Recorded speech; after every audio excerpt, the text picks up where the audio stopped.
Hello everyone. Today I wanted to share an exciting new connection between ancient cultures.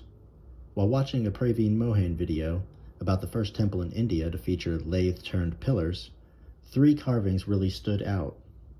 Let's take a look. The first of the three carvings is a figure guarding a doorway and can be seen posing as if he is about to decapitate himself. The second carving of interest can be seen on the other side of the same doorway.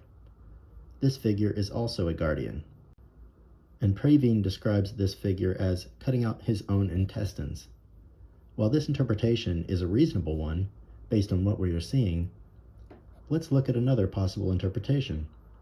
Let's instead consider the possibility that this figure is preparing to cut his genitals as part of a ritual. Why on earth would we want to consider that?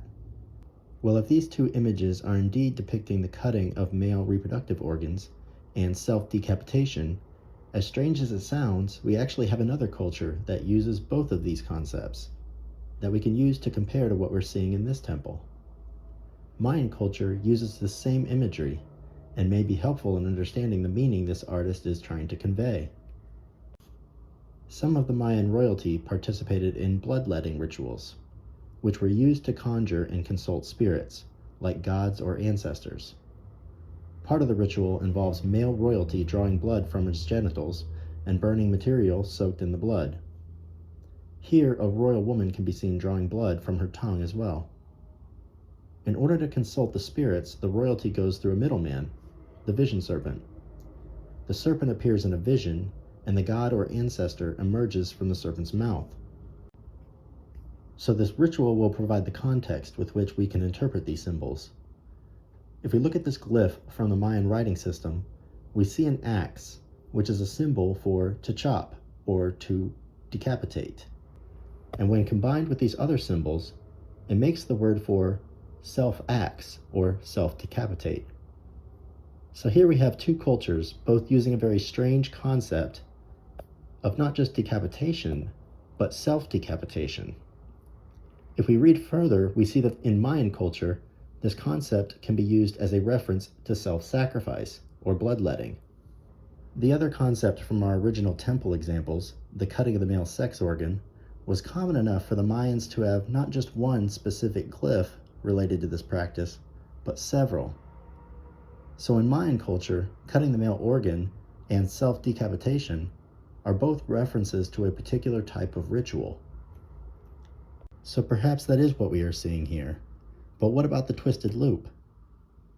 Taking a look at the Dresden Codex, one of the three surviving codices from Mayan culture, we see a figure depicted scattering drops into a vessel, and the contents are burning to produce smoke, represented by this twisted loop pattern. The scattering droplets glyph is also used as a general verb for bloodletting. We can see other examples of this twisted loop symbol representing the smoke from the ritual. So if our original temple was related to bloodletting rituals, then the twisted loop pattern is certainly not out of place. But are there any other clues in this temple that can confirm that this temple is related to the vision serpent? This brings us to the third carving that I mentioned in the intro. There is a strange figure featured in this temple that I recognized as a Gorgon, and this is where things get really exciting. I was curious why a Gorgon would be carved into this temple, so I searched for images of Gorgon, and the reason became immediately apparent. Compare this carving of this Greek Gorgon from 5th century BC, and notice the same fangs. The Gorgon also has two serpents trailing down into curls, so the Gorgons are somehow related to serpents, which shouldn't come as a surprise since one of the famous Gorgons is Medusa. Now, let's talk about a concept that I call the Serpent Knot. I noticed this while looking at Mayan artifacts, specifically lintel 15. I noticed the serpent and various other objects in the image are spotted. One of the spotted items is this knot in the royal woman's headdress, so it appears the artist is emphasizing this knot as an important symbol related to the serpent. With this in mind, I started noticing serpents tied into knots in many examples in the Dresden Codex. So this is where it all gets really interesting. It's clear that the serpent knot is a key symbol, But what I'd really like to show now is that the curls below the Gorgon's head is actually another variation of this serpent knot.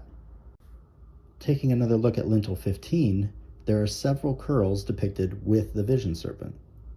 Notice the top two curls are smooth on the edges, while the bottom two have rough edges, distinguishing the top two from the others. Now compare the two top curls of the vision serpent to the curls seen below the head of these two other examples of the vision serpent. Notice the curls in the two new examples are tied into the shape of a knot, showing that the curls below the head are not only related to serpents, but are a variation of the serpent knot itself. But what if you are still skeptical?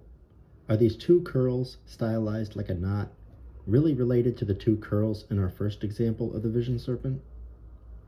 If you look closely at the original lintel, you can see a third appendage below the two curls, and the same third appendage depicted in the new example on the left. But are there any other examples outside of the Maya to show that these curls are a variation of the serpent knot? Let's continue looking at examples of Gorgons. Here are two more examples where they are depicted with serpents terminating into curls, with the style changing slightly over time. Eventually we see the Romans depicting Medusa, and now the curls are tied into a knot below the head, still clearly depicted as serpents, but now literally making a serpent knot. Now that we have shown there's good reason to believe the curls are a variation of the serpent knot symbol, where else do we see this serpent knot? The Egyptian goddess Hathor is another great example. Sometimes she is depicted with curls trailing below the head, and sometimes the curls are depicted as serpents. There are even examples where she has both. Hathor can even be depicted as a serpent as well. Egypt and Greece are not only great examples, the serpent knot can be seen in artifacts as ancient as the Sumerians. The Hittites depict these curls as well. And notice that this is a sphinx, a lion with wings and a human face, and it turns out the serpent knot is surprisingly common on sphinxes. Okay, this video is starting to get a little bit long, so I think I've said enough for now.